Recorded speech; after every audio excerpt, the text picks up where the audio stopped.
Have you ever wondered about the power of scents? Welcome to the aromatic world of mood essential oil blends where fragrances meet feelings and every drop whispers a unique tale. These are not just scents, they're fragrant spells, each with its own distinct character. Each carries the power to influence moods and emotions, making every blend a captivating journey into the realms of the senses. Perfume and scent hold extraordinary sway over our senses. They ignite memories, stir emotions, and whisk us away to enchanting worlds. Think of it as poetry for the soul. So how does one concoct their own mood blend? It's wonderfully straightforward. You will need a dark glass bottle, a carrier oil such as sweet almond or jojoba, and your selected essential oils. Combine them, allow them to mingle and mature, and there you have it, your own aromatic masterpiece.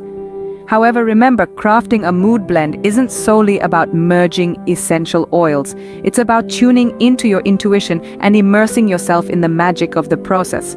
Be patient, set your intentions, and allow the scents to guide you on a journey of self-discovery. Whether you aim to uplift your spirits, seek inner peace, or simply pamper your senses, making a mood blend provides a beautiful way to unlock the magic of essential oils. Allow their fragrances to inspire you and their energies to elevate you. After all, the power of scents lies not only in their aroma, but also in the emotions they stir within us. Thank you for accompanying us on this fragrant adventure. Until our next encounter, may your days brim with joy and your spirits be buoyed by the power of scent.